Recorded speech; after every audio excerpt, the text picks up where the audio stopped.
Today is my first ever knitting podcast and I'm really excited. I feel like for the past couple months I've been watching a lot of these and wanted to start my own and just haven't made the time to do it, and now I finally am making the time. Today we're just gonna get right into it. I don't really know how to introduce anything ever, and I don't think that I'll continue to do this if I have to think that hard about it. I'm gonna do my daily dork, which is drink, outfit, what I'm reading, and what I'm knitting. My drink is an Alani Nu that I probably shouldn't be having this late in the day, and my hydro jug full of Redmond electrolytes, strawberry lemonade flavor, so good. And I probably have one of these every single day and recommend them to everybody I know. I didn't mix it. My outfit is sort of a outfit mullet, if you will. I'm wearing a nice top with sweatpants, and I don't feel the need to show you because I feel like it'll ruin the illusion that I did put myself together today.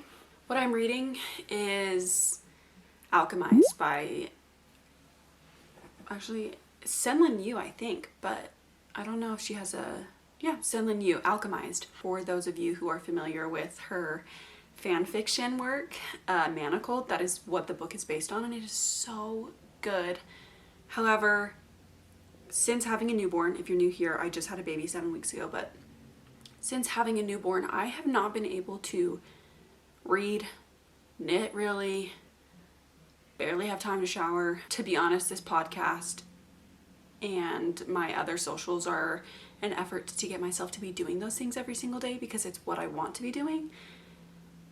So my goal is to probably finish Alchemized before the new year. I'll have that as my deadline. Today is November 29th. So I do need to finish it before January 1st. I'm usually a pretty quick reader, but like I said, I don't even think that I really have like an hour at the end of the day for myself where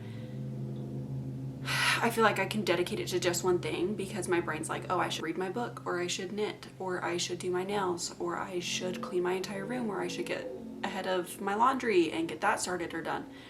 So, like I said, I'm no longer a quick reader. I'm actually probably a very slow reader now. I'm really hoping that this video footage isn't super dark. It's looking kind of dark and kind of out of focus.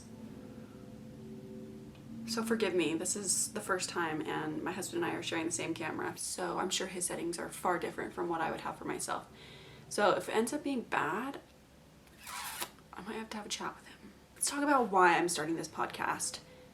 Really no other reason than to receive validation. No, I'm just kidding. Knitting, reading, mothering, they're all my hobbies, and I do feel like I want to share more of that. I'm at a position in my life where I'm not really getting out much to be with friends, especially because we moved. That's a whole other thing that I kind of want to talk about in a different podcast episode, but I really feel excited about sharing the things that I'm working on, and I've realized that it has become a way for me to build community without actually having to leave my house. So, probably a bad thing, but I also feel like as a young mom, I'm 27, I consider myself to be a young mom. I was, having kids at 21, so my life has been this for the past almost 6 years. And I feel like I can kind of offer a unique perspective when it comes to parenting young and in a multi-generational household while also still trying to have a sense of identity, because newsflash, you cannot let yourself go in motherhood. And I'm not meaning like physically or anything like that, but you cannot let who you were before kids disappear altogether. You can evolve who that person was, you can reinvent yourself, it doesn't really matter, but your kids deserve to have a mom who has a sense of identity outside of mothering. And I feel like I'm in a position where I'm still figuring out who that is, but I'm still actively working on it. I'm not just putting it on the back burner so that I can give 100% of myself to my kids, because I don't think they need 100% of me. I think they need me to be 100%, if that makes sense. I don't know. So the plan for this is to kind of have this go out every single Tuesday with a mini pod on Mondays, where I just talk about new acquisitions as far as yarn, patterns, you know, the lot, because of course I'm buying yarn faster than I'm knitting with it. That's another conversation, because I know there's a lot of people discussing the ethics when it comes to knitting and whether or not it's actually a sustainable craft, and how some people are knitting a wardrobe that is far too big for them and all these other things. And I do want to have a conversation about that, because I do think that it is important, but I think that it is still more ethical than people give it credit. And instead of always talking about knitting items, I really want to just have this be a place where you and I can craft together, a craft club between us, if you will, because I don't know, there's channels where people game all together, and I think that's fun, and I think it's a way for us to interact and just talk about things that are on my mind, on your mind, whatever. But yeah, we can talk about knitting, homeschooling, other crafts, books we're reading, struggles we're facing, mothering, all of it. I really don't feel like there's very much that's off limits. I have been told in the past that I sound really stupid when I talk, so I think I'm kind of using this as a method of exposure therapy as well, because I have noticed that in the past couple of years I use a lot more filler words than I ever have before, and that is a habit that I would really like to break. Like, so, you know, those kinds of things eat up every single sentence that ever comes out of my mouth, and it's really bothersome. And I know that when people are listening to it, it's probably really irritating, because I have listened to podcasts, viewed podcasts, everything in the past, and felt like, holy crap. Do I need to bring you guys closer? I feel like maybe it's trying to focus too much on everything in the background. Oh no, now you can see my laundry.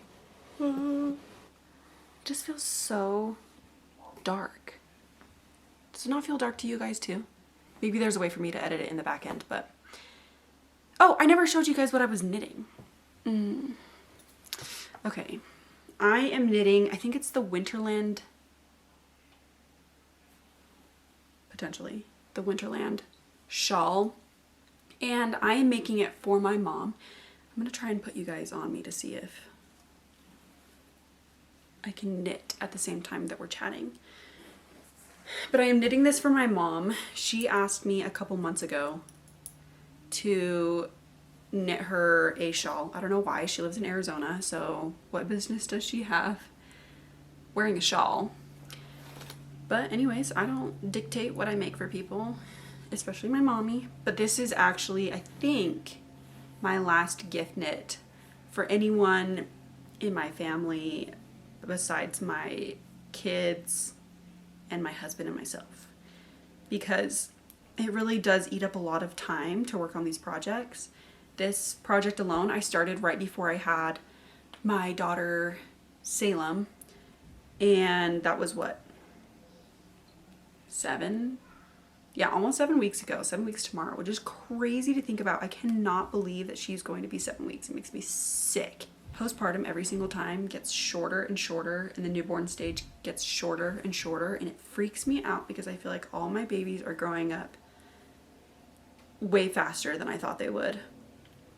I think that first baby feels like it not drags at all, because that's not an accurate descriptor, but you are able to spend more time with that baby and cultivate more of like a relationship, honestly, because you have no other distractors. Like, you don't have any other kids. You can just spend all day in bed holding, snuggling, sleeping with that baby, whereas with your other kids you've got a lot more going on. And I feel really lucky this time that we're living in a multi-generational household, and I'm able to hold my baby and let her sleep on me and have contact naps like I did with my first and my second and my third. Honestly, each postpartum experience has been so unique, and it just makes me sad that this could be my last one if I decide to stop having kids. I think that's actually a really big topic of discourse right now, as well as big families. When women choose to have more kids, I think, than honestly two, it feels like people have a lot of opinions surrounding whether or not you should be having that many kids, but I almost dropped a stitch. My husband and I both have grown up in very different situations, where I come from a family of 3 kids and he comes from a family of 8. And I think we both like the families that we grew up in, obviously. However, I always wanted more siblings. I wanted a sister. I had 2 brothers, or I have 2 brothers.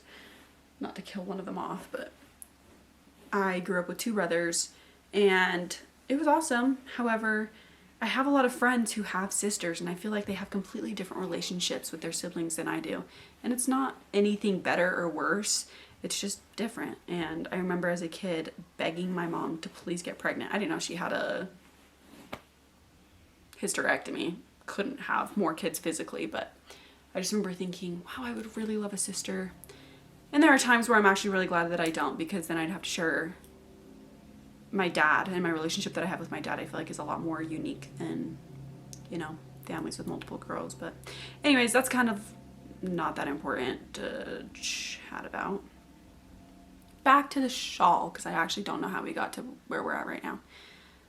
The shawl, I started it 7 weeks ago. It's a pretty straightforward pattern and I really liked how easy it is. There's not a lot of thinking involved, where I feel like my other patterns have been a lot more frustrating.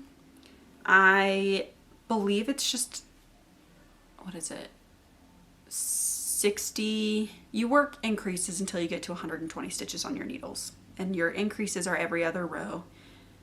So it did take me a while to get all the way to 120 stitches, but then I misread the pattern and it said that you actually knit that 120 stitches back and forth in garter for, I want to say like 10 or 20 inches, honestly.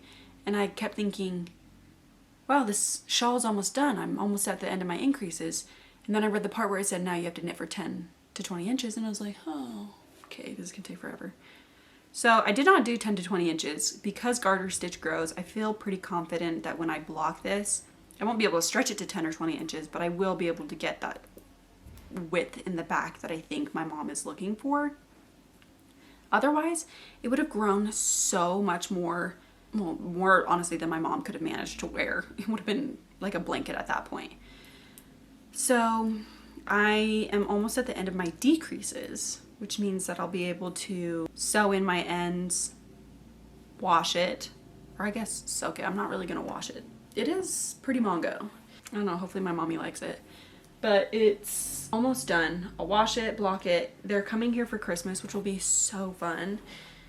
And I'm actually shocked that I'll have one thing done to give away by Christmas, because I actually had really big plans, not remembering how hard it is to have a baby and find time to do stuff outside of take care of that baby. I prepared a couple of fun facts. I don't know how fun they'll be for you, but I got married at 19 years old. Yes, I'm from Utah. Yes, I'm a member of the Church of Jesus Christ of Latter-day Saints. I think it's always shocking to people because I have tattoos. That's another story. I was not raised to believe that tattoos were sinful. I think that's something for another time. But the way I experienced the church was very different than I think a lot of other people do. And so, yes, I have tattoos. Yes, I am an active member. And I think it's great. But anyways, I got married at 19 to my husband, Justin. We met on his mission when I was an inactive member of the church. And he was a missionary in my singles ward that I occasionally went to. We didn't really talk much, but we did meet each other in that ward. And it wasn't until after his mission that we met up at a wedding and went on a date. And they say the rest is history, but that's actually exactly how it went. We got engaged a couple months after dating, married, and then he joined the military and we started our family. And we lived in North Carolina for a few years, and then we lived in Tennessee for a few years. And you could not pay me to live on the East Coast again, honestly, or in Tennessee, because I'm so terrified of tornadoes, and we were having tornado warnings and tornado watches all the time. And then if you're not having a tornado watch or a tornado warning, guess what? There's a hurricane coming. And I hated that. Freaked me out so bad. I could not handle the stress of owning a home. In Tennessee, we still own our home, but don't even get me started on that. I just had my 4th child and I am 27 years old, and I know that's insane to a lot of people, but it's exactly what works for us, and we are happy growing our family, and I honestly wouldn't have it any other way. Being a mom has been the biggest blessing and also one of the biggest learning curves of my entire life.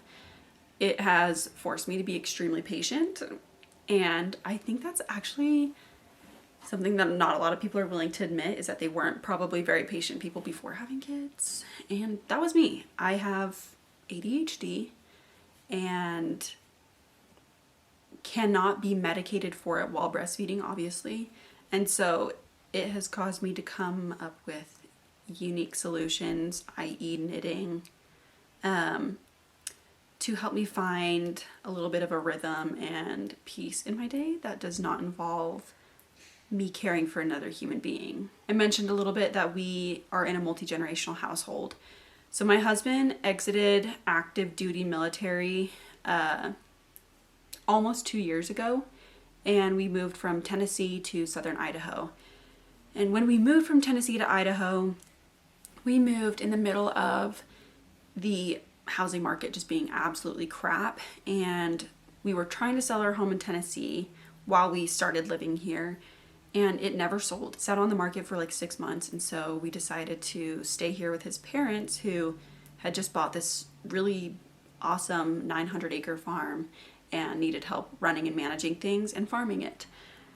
So it's been a really big blessing, and I feel like we're here for a reason. And sometimes I'm trying to figure out what that reason is, because it is really hard to live in a home that is not yours and be a homemaker and have that identity kind of taken down a few levels, where I don't have to be the main homemaker because, one, it's not my home, and two, there's another homemaker living here. His parents are empty nesters, and then we came home right on time. I have no idea if they hated it or not, but it really has been a huge blessing, especially with my kids getting to have such a strong relationship with their grandparents and their uncles who come home from college a lot. I just don't think you get that very often. So I got my bachelor's degree in paralegal studies, and I worked as a immigration paralegal for almost 3 years, and I did that all from home and had 3 kids while I was working. But I actually started school after I had my first daughter in 2020 and graduated in 2023 when I had my 3rd child, my son. And it was chaotic and really hard, and I was lucky that I was able to do all of it online and kind of build my own schedule and do school when they were sleeping and take tests when my husband was home to help with the kids if they were awake or whatnot. But it was really hard. My husband was deployed for a lot of my schooling, and honestly for a lot of those years that I first was a mom. And so figuring it out was rough, and I wouldn't wish it on anyone, but it was also worth it. And I feel like it made me really want to have good grades and to like push myself in school and stuff like that. Something that with ADHD in the past, I have not been able to motivate myself to do, but all these external factors kind of put me in a position where I could do nothing except for try really hard or fail miserably. But anyways, so I did those things, and I'm very proud of myself. And I actually really enjoyed working in the immigration field. I think it was really fulfilling, and I loved a lot of the people that I worked on cases for. And I think that immigration is a whole other beast, and I know it's sensitive to a lot of people, and I completely understand that, and for good reason. I think that immigration is so necessary, and I wish that it was more streamlined. And I won't go into it too far because I know it can be very divisive, but yeah, it was a really awesome and really fulfilling job, and I do miss it a lot. The last fun fact is not actually really that fun, but I was diagnosed with OCD in 2020 after I had my first child, I kind of had no idea what OCD was. I feel like a lot of people are under the assumption that OCD is cleanliness, which, don't get me wrong, there's a subtype of OCD that is definitely extreme cleanliness and whatnot, but it is not straight lines and wanting things to look nice, and it can really dilute what OCD is when we boil it down to those things. I have really struggled with rumination and religious OCD and relationship OCD and things like that, to a point where I was really miserable for a really long time after having kids because I just didn't know what was wrong with me. And then when I got my diagnosis, a lot of things about me and a lot of things about my childhood made a lot more sense. I remember as a kid writing in a journal that my mom and dad had given me after I was baptized in my church, where I would draw a giant heart on the page and then try to fit as many people's names in it as I could, because I genuinely thought that would save their life. And if I missed a person, I was fearful the next day that they had died, and I would wait all day long to hear if something bad had happened to them. Clearly nothing did. I don't have that kind of power. But that's the crazy thing about OCD is, these things are illogical and that they don't make sense and that it shouldn't be this way, but your brain can't help but force you to impulsively act on these. Not a tick, but essentially me writing or drawing that heart and writing everyone's name down, I thought that would prevent something from happening. Some people, it's like an even thing where they have to make it feel even on both sides of their body, or it has to feel just right in their brain. And for me, that was writing in my journal those things. It was also compulsive. Compulsions? Anyways, I would compulsively admit things at the end of the night, every single night for several years, to my parents. Things that I felt like I had done wrong, things that I felt like I had lied about, even if it wasn't actually a lie, because I wasn't sure if I was lying, because what if I was, and I just have gaslit myself into thinking that I wasn't lying. It was crazy, and it really wreaked havoc on my confidence as a kid, because I felt like I couldn't engage with people the same way that other people could. And it's something as an adult still that I struggle with, where I'm like, oh, gosh, no one else seems to feel this way. And I'll play conversations in my head that I've had with people and wonder if maybe I accidentally offended them. And that can be normal. Like, you might have just that social anxiety. But I will have convinced myself that I've done something wrong and whatnot. And as far as like religious OCD goes, that's why I was inactive for a time. Was I really could not understand distinct parts of religion that I just felt like I really had to wrestle with in order to gain a testimony of, and I felt like it was a lot easier for other people, and I don't know, it was just really hard. So knitting has been something where I get to do these repetitive actions and I get to think about something repetitively, and it's healthy. I feel like having a hobby has really saved, not my life, because I don't want to be dramatic about it, but it has really saved my sanity, especially in motherhood, where now postpartum I do have these really extreme intrusive thoughts about my kids and about what could happen to my kids, and it's just different. And I got that question a lot actually when I first started social media, and I started talking about my OCD, was how has postpartum and becoming a mom affected your OCD? And I feel like it really hasn't affected my OCD, it's just changed. And that's the thing about OCD, is you might feel like you've gotten over a subtype of OCD. For me, it was like, I got over my religious OCD, but then it turned into ruminations, where I would... Okay, sorry. Cut me off, told me I was talking too much. But anyways, I thought I was over my religious OCD, but really it just developed into an obsession with conversations and with incidents and arguments and things like that with people.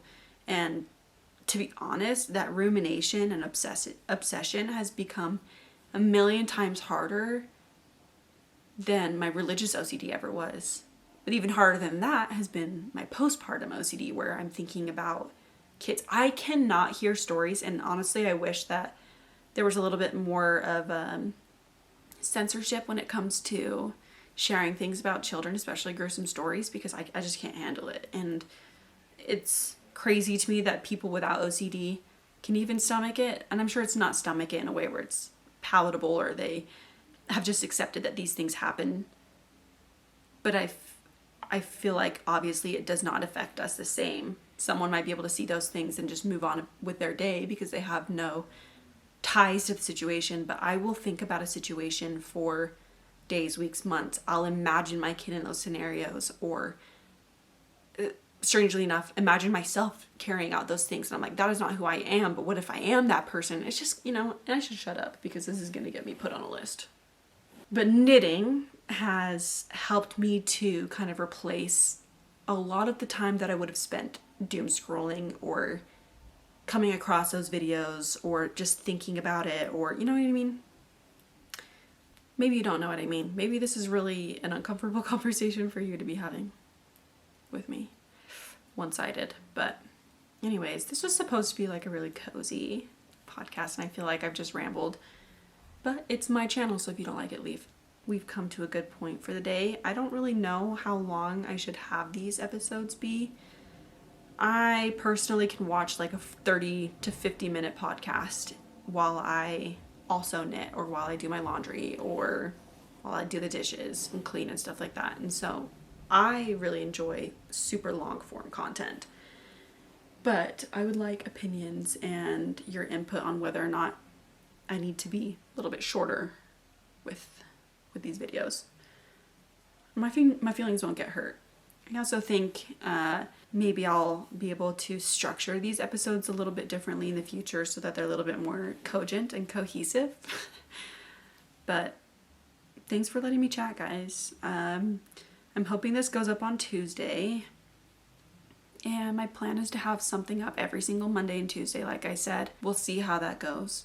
Sometimes being a mom gets in the way. But I wanted to kind of say what I'm thinking about for my next episode is talking a little bit more about the ethics?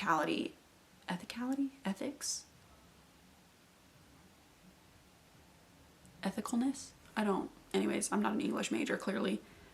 I wanted to talk more about the ethics of knitting and kind of go over some conversations that I've seen and questions that I've seen about whether or not it's ethical to knit en masse like we see a lot of people doing now, having huge project lists, stuff like that. I also kind of want to go over what my project lists are, or what's on my docket for 2026, because I don't have huge plans, but I do have some plans. I was recently told that I am going to be doing a test knit that I'm actually super excited about because I have zero experience with cables. I'm still a pretty novice knitter. I've only been knitting for 2 years. So I just ordered the yarn for that, so I'll show you guys when that comes in, and hopefully in one of the videos I'll be working on it so you guys can kind of see. But actually, I'll be reading a chart. I don't know that I'll be able to work on it and talk to you guys at the same time. But anyways, if you have any questions, ask them. My other socials are at House Heisterman, so you can follow me on Instagram or TikTok, and I post different kinds of content on there. But I definitely hope that I see you guys next week and that you tune in. And if you have any suggestions, I really don't know if I like the current setup. It feels really dark even though I'm sitting in front of 2 really bright windows. But my other option was in front of the wall in front of me, and I feel like the light coming from behind me made it dark as well. I don't know. So we'll have to see. But if you guys have any topics that you'd like me to discuss, anything like that, comment them, send them to me on Instagram or whatever. Or whatever. See what I said? I need to speak with more confidence. But hopefully me flipping my hair over the mic a million times doesn't piss anyone off. And if it does, I'm sorry. I'll literally pull my hair up next time. That's all for today. I'll see you guys next week. Bye.